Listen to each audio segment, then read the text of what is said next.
स्वागत है दोस्तों आपका आप ही के चैनल कुछ डरावने पल में।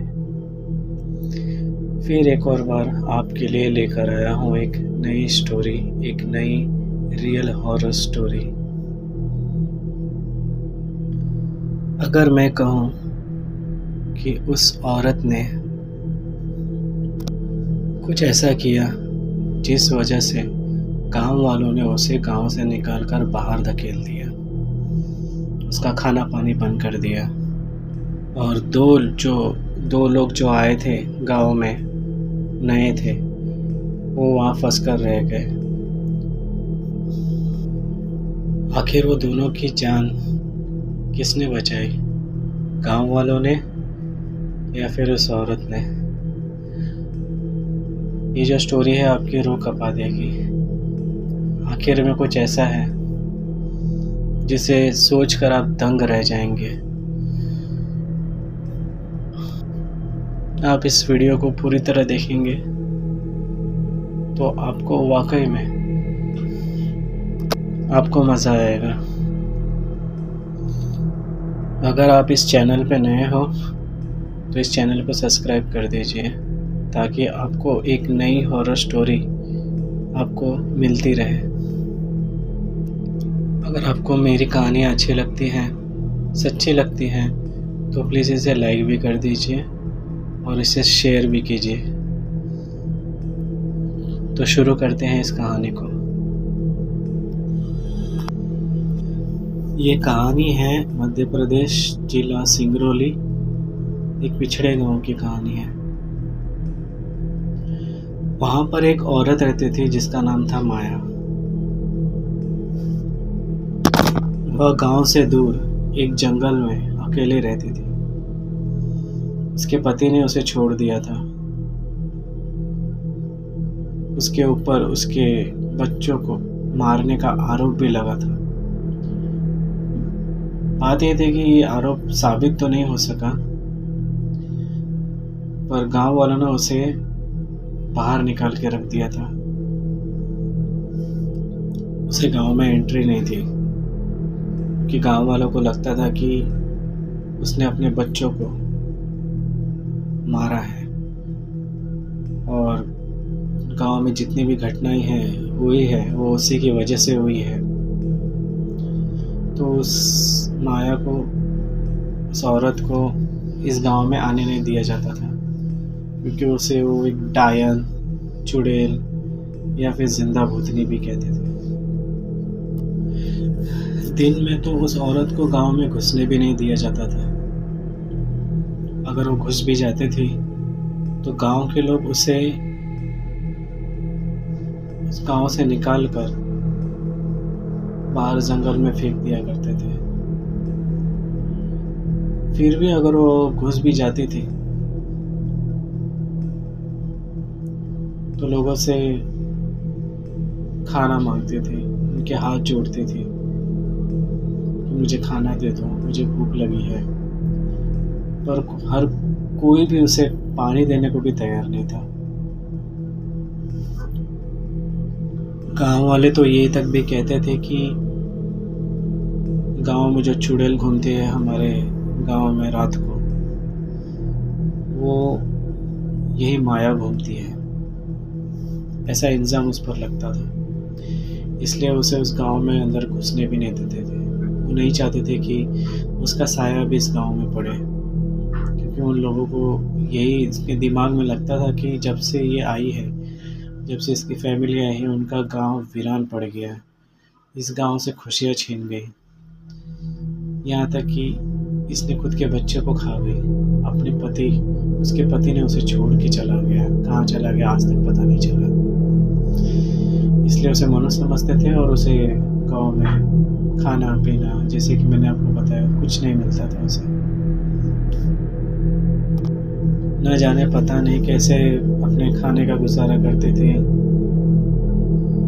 कुछ बोल नहीं सकते थे। इस तरह से रोज होता रहता था।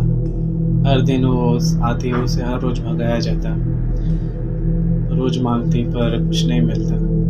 तो एक दिन ऐसे हो रहा था तो एक उसी गांव में एक दो नए लोग आए। पेशे से दोनों एक पत्रकार थे। वहाँ पे एक खदान थी जहाँ पे वो वहाँ का इन्फेक्शन करने आए थे, तो वो कुछ दिन वहीं पर रहने वाले थे। उसी दिन जब वो सब चीज़ें हो रही थी जो हमेशा से होता आ रहा है, तो उन्होंने भीड़ देखी। गाँव का भीड़ एक जगह पर पूरा जमावड़ा लगा हुआ था वहाँ पे। तो उन्होंने सोचा कि आगे क्या हो रहा है, एक बार हम भी देखते हैं इतना जमावड़ा, क्योंकि सबकी आदत होती है कि एक बार लोग जम जाते हैं तो देखने चले जाते हैं। तो इसी तरह से दोनों भी चले गए। एक का नाम अभिषेक था तो दूसरे का नाम रोहन था।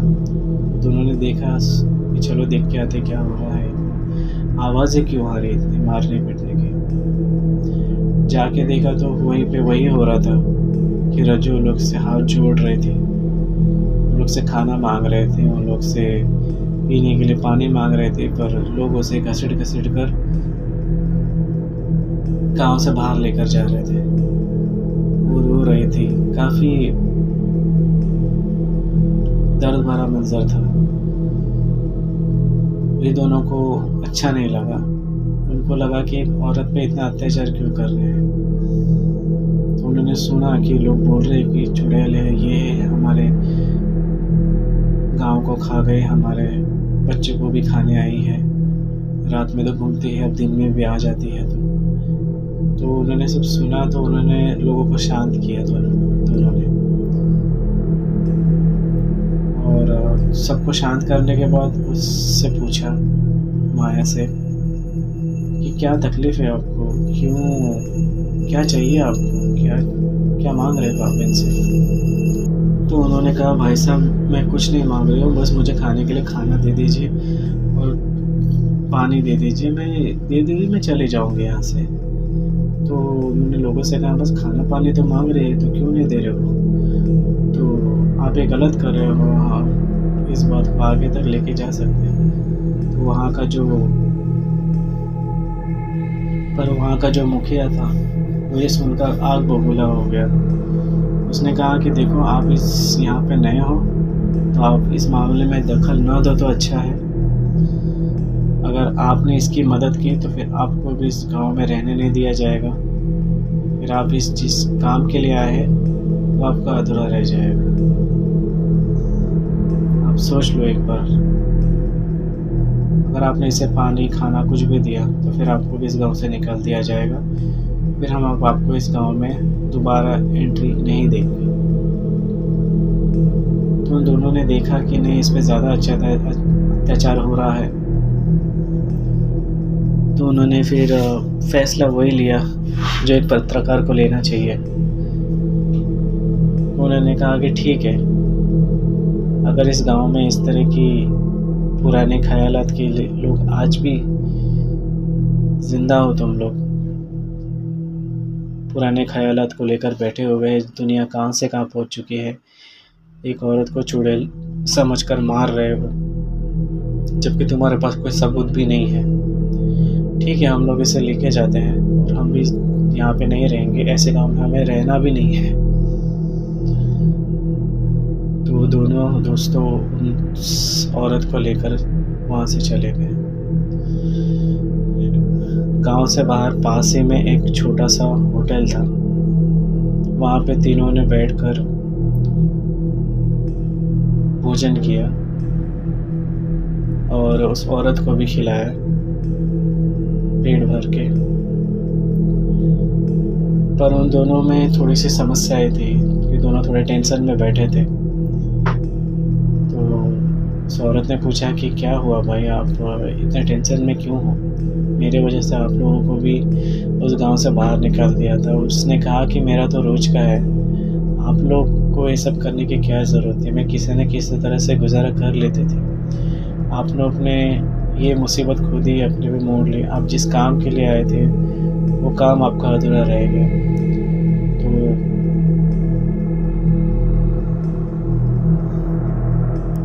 अगर मेरी वजह से आपको परेशानी हो रही है तो मुझे माफ़ कर दीजिएगा। फिर भी मैं आपको कुछ दे तो नहीं सकती, पर आप फिर भी पूछ लेती हूँ कि अब क्या करना चाहते हैं आप लोग आगे। उन्होंने कहा ऐसा कुछ प्रॉब्लम तो है नहीं हम लोगों को, बस अपना काम करने आए थे, अब इस गांव में रहकर तो नहीं हो पाएगा, तो उनको कहीं ना कहीं बस रहने की जगह चाहिए थी।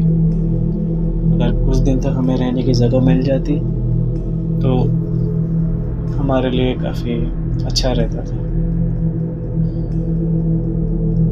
पर आसपास में तो कोई भी होटल वगैरह कुछ नहीं था सिवाय जंगल के। उस औरत माया ने कहा कि ठीक है, अगर आप चाहो तो आप मेरे घर में रह सकते हो।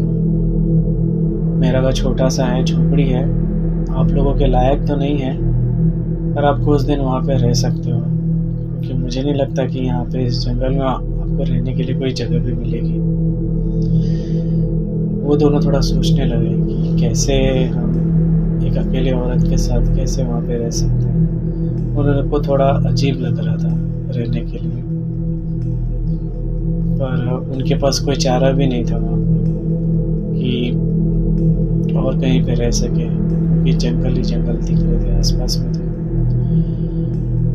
तो उसने कहा कि मैं जानती हूँ पूरे जंगल को, तो आपको जंगली जानवर इसका भी खतरा रहेगा, पर मैं जिस जगह पर रहती हूँ वहाँ पे ऐसा कुछ नहीं है, आप बेफिक्र 2-3 दिन आराम से वहाँ पे रह सकते हैं।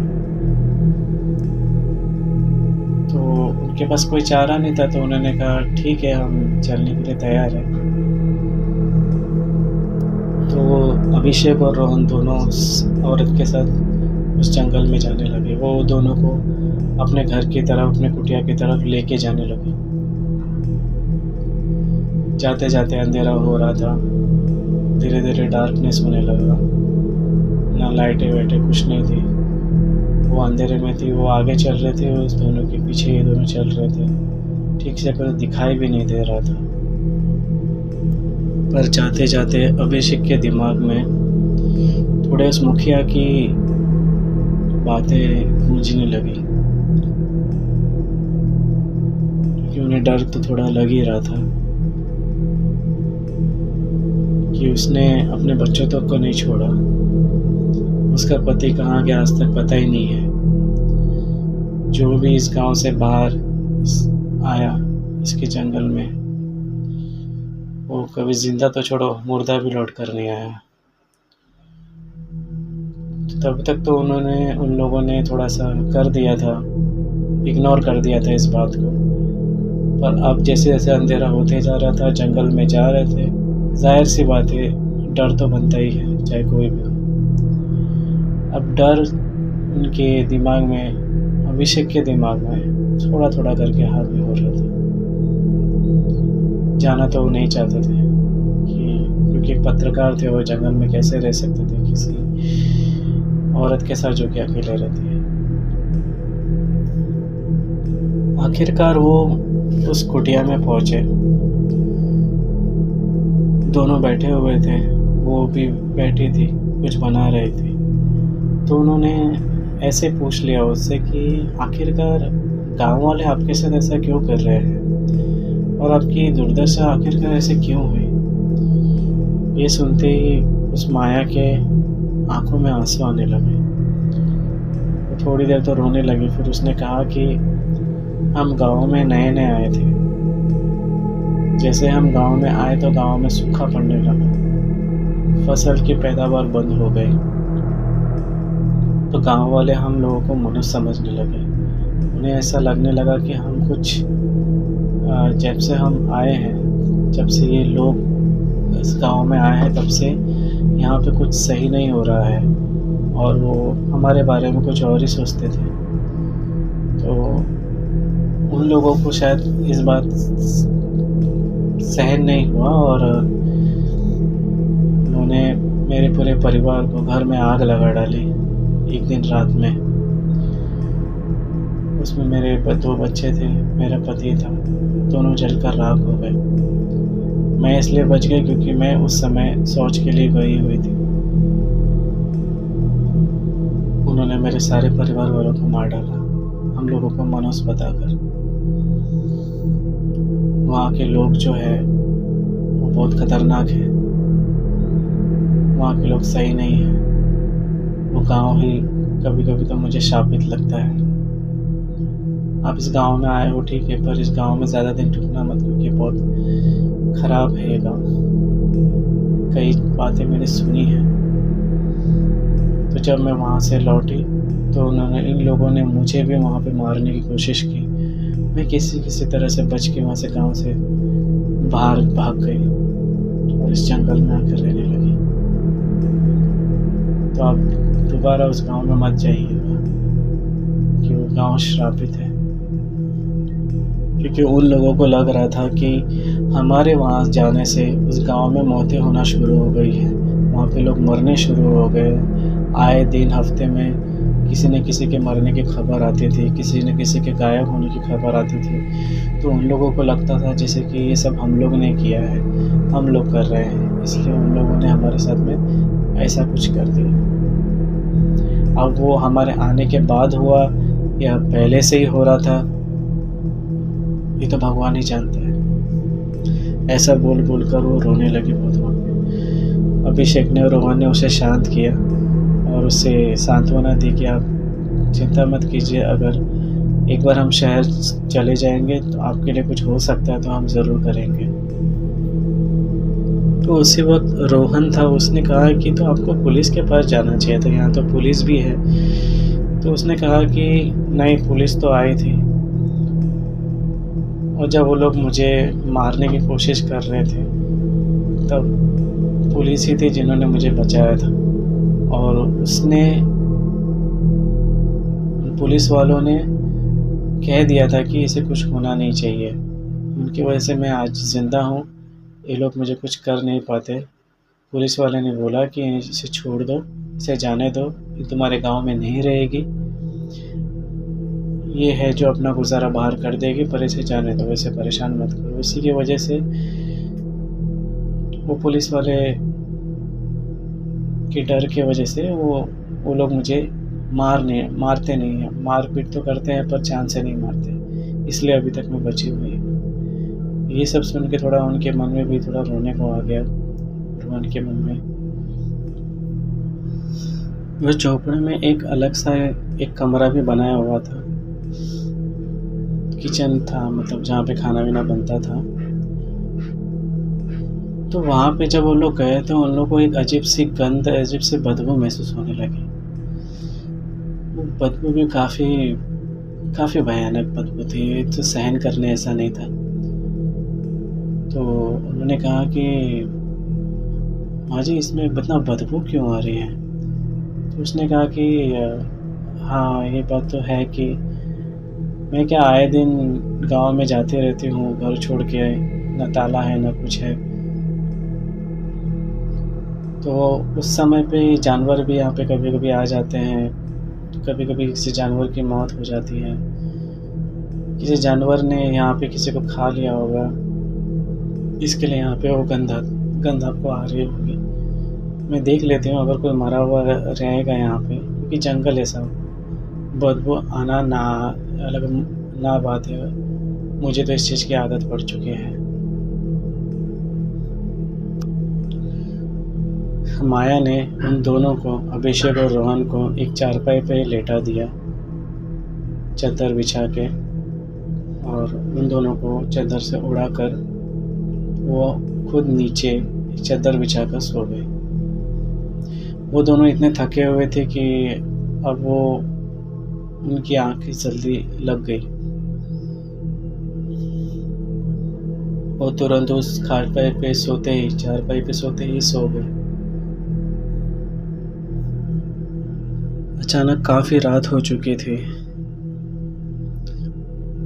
सोते सोते अचानक अभिषेक को कुछ कानों में आवाज़ें सुनाई देने लगी। वो रात को उठने के बाद देखा तो वहाँ पे माया नहीं थी। उसे महसूस नहीं हुआ माया कि वहाँ पे सोई थी करके, जगह खाली लग रही थी। तो उसने मिट्टी के तेल का जो दिया रहता है वो लेकर देखने लगा, तो पूरे कमरे में कहीं पर भी नहीं थी, बस बाहर से आवाज़ आ रही थी किसी की।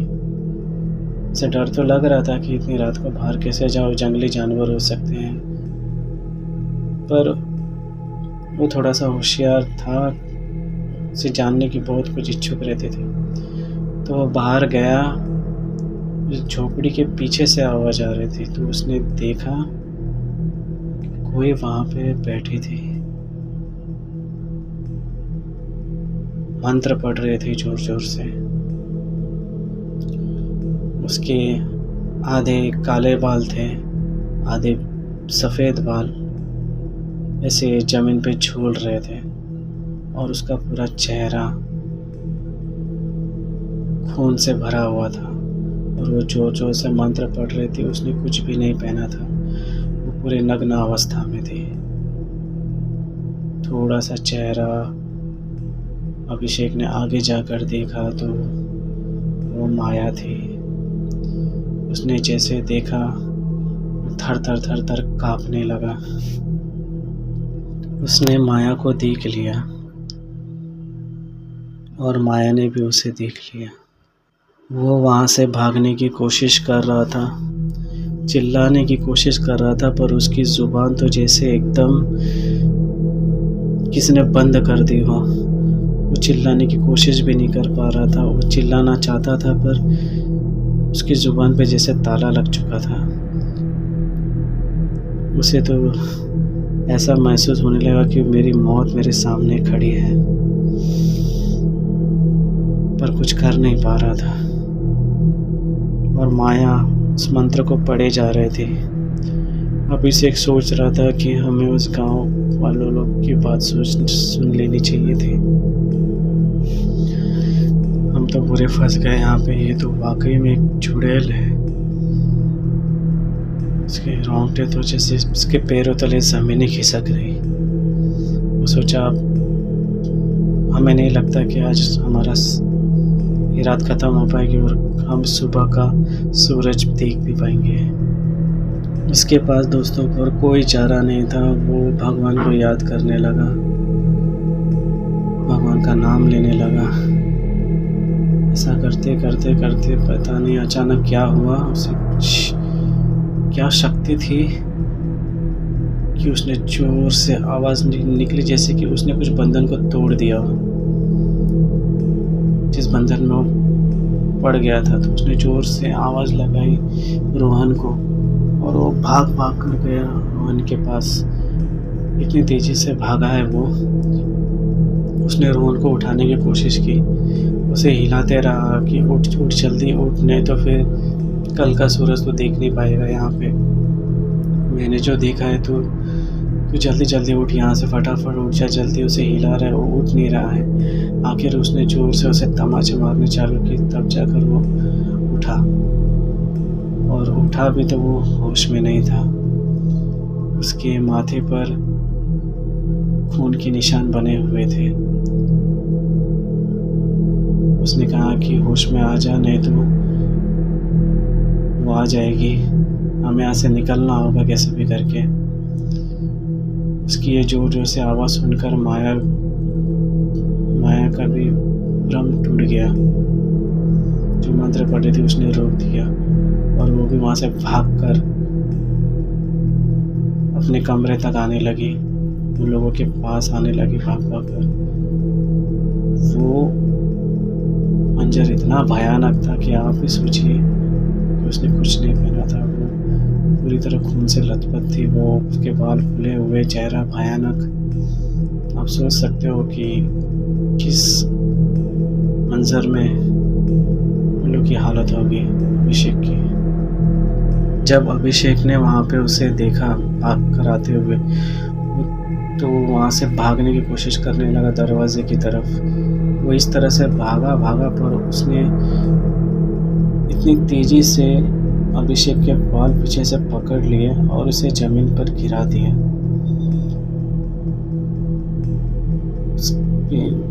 उसके हाथों में इतनी ताकत थी, सीधे उनके अभिषेक की छाती पर बैठ गई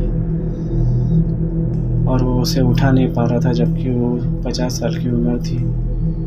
पर उसके हाथों में इतनी ताकत थी कि अभिषेक भी हैरान हो गया कि 50 साल की उम्र की है इतनी, और इसके हाथों में इतनी ताकत है कि अगर 3-4 लोग भी आ जाए तो उसे छुड़ा नहीं पाएंगे। वो कुछ कर नहीं पा रहा था। अचानक वो अपने हाथों से उसने अभिषेक के सर पर अपना हाथ इतना जोर से रखा और मंत्र पढ़ने लगी। अभिषेक कुछ नहीं कर पा रहा था, तो उसे चक्कर आने लगे। धीरे धीरे उसका सर का दर्द इतना बढ़ गया कि उसे अपना सर फटते हुए दिखाई दिया। वो चिल्लाने लगा ज़ोर ज़ोर से कि मुझे छोड़ दो, मुझे छोड़ दो, मुझे जाने दो, पर वो कुछ नहीं कर पा रहा था। उसने उसे पूरी तरह से जकड़ कर रखा हुआ था। अचानक रोहन को होश आया। उसने देखा कि वो अभिषेक के ऊपर बैठकर उसे मारने जा रही है। तब उसे गुस्सा आया और उसने माया को एक धक्का खींच के मारा, तो माया उस तरफ जाके गिरी। माया का गुस्सा 7वें आसमान पर पहुंच गया और वो ज़ोर से चिल्लाई, इतनी ज़ोर से चिल्लाई कि पूरा जंगल काँपने लगा। वो दोनों तो थर-थर काँपने लगे और वहाँ से दोनों ने भागने की कोशिश की। दोनों भाग रहे थे कि उसने रोहन को पकड़ लिया। अनवर अभिषेक तो उनके हाथों से निकल गया। वो चला गया भागकर, पर सुदीप रोहन जो था वो नहीं भाग पाया। उसने उसे पकड़ लिया और उसने अपने मुंह पर लगे खून को उसके चेहरे पे मल दिया। इससे वो एकदम अचेत सा हो गया, एकदम शांत हो गया। कुछ बोल भी नहीं पा रहा था, बस सुन पा रहा था। उसे लेकर गई और उसने एक पर्दा था, उस पर्दे को उसने हटाया तो उसमें शैतान की तस्वीर थी। उसे शैतान के पैरों के जगह पर, जहाँ शैतान का पैर था, वहाँ पे उसने रोहन का सर रख दिया। वो मंत्र उच्चारण करने लगी, मंत्र पढ़ने लगी, उसके सर पे हाथ रख कर रखे थी। वो बेचारा कुछ नहीं कर सकता था सिवाय भगवान का नाम लेते हुए। वो अपने मन में भगवान का नाम लेने लगा, भगवान को याद करने लगा कि हे भगवान मुझे बचा लो, कैसे भी करके मुझे बचा लो। मन में भगवान का नाम जप करने लगा। वो समझ तो रहा था कि मेरे साथ क्या हो रहा है, पर वो कुछ नहीं कर पा रहा था। ना वो हिल पा रहा था, ना वो डिल पा रहा था। अभिषेक गया दौड़ दौड़ कर गाँव वालों के पास। गाँव वालों को बुलाकर लेकर आया। उन गाँव वालों को कहा कि मेरे दोस्त की जान खतरे में है, आप प्लीज़ मेरे साथ में चलिए उसे बचाने के लिए। गाँव वालों ने एक पल के लिए कुछ सोचा नहीं और सब निकल पड़े वहाँ से। आज उसको तो ख़त्म ही कर देंगे, आज हाथ में आई है वो। वहाँ पर रोहन स्तब्ध पड़ा हुआ था। अब वो उसकी बलि चढ़ाने वाली थी, तो उस चाकू को लेकर उसने वहाँ पे दिया जलाया था। वो चाकू को लेकर उस वहाँ पे बाहर जाके चाकू घसने लगी, उसे धार देने लगी। अचानक ऐसा हुआ कि रोहन जो था, पता नहीं उसमें क्या शक्ति आ गई, वो ज़ोर ज़ोर से चिल्लाना शुरू हो गया। जैसे वो बाहर गई कि मुझे बचाओ, मुझे बचाओ, मुझे बचाओ, ताकि उसे ऐसा महसूस था कि मेरा दोस्त गया है, गाँव वालों को लेकर आएगा। तो ज़ोर ज़ोर से चिल्लाने लगा। तो उस तरह से माया को गुस्सा आने लगा। उसके 7वें आसमान पर गुस्सा चढ़ा हुआ था उसका। वो जल्दी से जल्दी उस धारदार चाकू को घिसने लगी, क्योंकि उसे भी डर था कि कहीं गांव वाले ना आ जाए और उसे बलि देना ज़रूरी था। तो वो काम जल्दी जल्दी पटाने लगे और जैसे ही वो चाकू घिसकर अंदर आई, उसे देखकर तो रोहन उससे ज़ोर ज़ोर से रोने लगा कि मुझे मत मारो, मत मारो करके। फिर जैसे उसने बाल पकड़ा उसका और जैसे उसका सर काटने वाले थी, उसने अपनी पूरी ताकत लगा के ज़ोर से उसने उस दिए जलते हुए दिए को उसने फूँक मार दिया। उससे उसके इस जप में विघ्न पड़ गया। उसे बहुत गुस्सा आया, तो उसने उसका सर सीधा ज़मीन पर पटक दिया। वो सोच रहा था कैसे न कैसे करके मुझे जल्दी-जल्दी ये सब करना है, और वो सोच रहा था कि इस तरह से अगर इसके काम में विघ्न डालता रहूँगा, क्योंकि ये मुझे कभी भी मार सकती है, तो तब तक आ जाएँगे। जब तक वो आते नहीं तब तक मुझे कुछ तो ऐसा करना होगा। उसने उसका दिया बुझा दिया, तो वो दिया जलाने के लिए फिर से वहाँ पे दिया जलाने के लिए गई। दिया जलाने के बाद रोहन को बहुत गुस्से में देख रहे थे। फिर रोहन को और कोशिश की रोहन ने कि उस दिए को फिर से बुझा दिया, और पूरे जोर लगाकर किसी तरह से उसने उस दिए को वहाँ पे फेंक दिया जिसमें उसमें तेल भी था। अब उसे इतना गुस्सा आ चुका था क्योंकि वो उसके जब तक मैं विघ्न डाल रहा था। उसने कहा कि अब मैं तुझे छोड़ूंगी नहीं, किसी भी हाल में तो बचेगा नहीं, बस मुझे इस दिए को जलाने दे। माया ने गुस्से में आकर उसके शरीर में इतने वार किए, इतने काट छाट की गुस्से में कि वो दर्द से जोर जोर से चिल्लाने लगा। तू जो कोशिश कर रहा है ना वो सही नहीं कर रहा है, तो कुछ भी कर ले तो बचेगा तो नहीं। आज तुझे आज मार कर ही छोड़ूंगी। जब ऐसा कर रही थी तब उसे अचानक उसके कानों में कुछ आवाज़ें आने लगी, जैसे कि किसी की चलने की आवाज़ आ रही है। उसने सोच लिया कि अब मुझे यहाँ से भागना पड़ेगा क्योंकि वो लोग आ चुके हैं। तो वो वहाँ से निकलकर इतनी तेज़ी से भागे वहाँ से, और एक पास के कुआं था, वहाँ पे जाके वहाँ पे खड़ी होकर छुप गई वहाँ पे। तो उस तरफ भागी तो वहाँ पे भी लोग, वहाँ उस तरफ से भी लोग आने लगे। उस लोग मतलब चारों तरफ से लोगों ने उसे घेर लिया था। उसने कहा कि तुम लोगों ने बहुत गलत किया। गाँव वालों ने कहा कि आज तुझे छोड़ेंगे ना, तुझे ख़त्म ही कर देंगे। आज तो बड़े मुश्किल से हाथ में आई है इतने सालों के बाद, आज तुझे नहीं छोड़ेंगे हम लोग। उसने कहा कि ठीक है, मैं समझ गया हूँ कि आज मैं बचने वाली नहीं हूँ, मुझे मार डालो तुम, कोई बात नहीं। मेरे शरीर को मार दोगे पर मेरी आत्मा को नहीं मार पाओगे। मैं हर साल आऊँगी और किसी न किसी का बलि लेकर जाऊँगी, छोड़ूंगी तो नहीं मैं इस गाँव को। ऐसा कर कर वो उस कुएं में कूद गई और अपनी जान दे दी।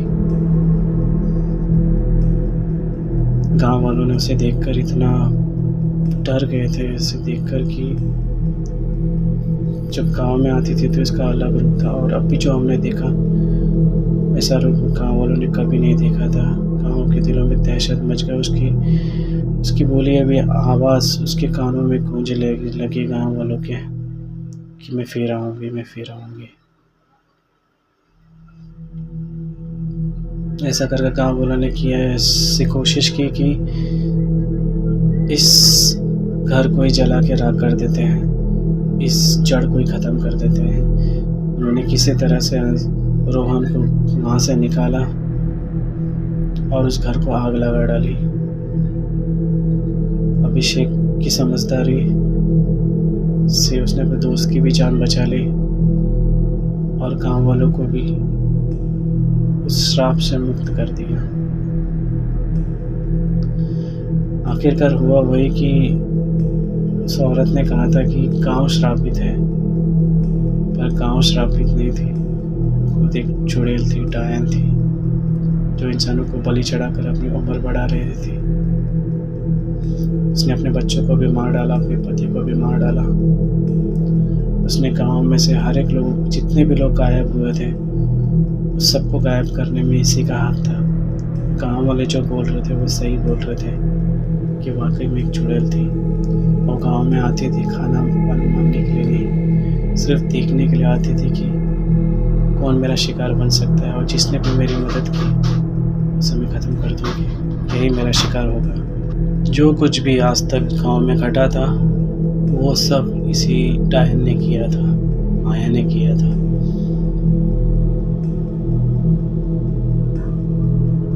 ये थी इस गांव के सिंगरौली जिले के मध्य प्रदेश की कहानी।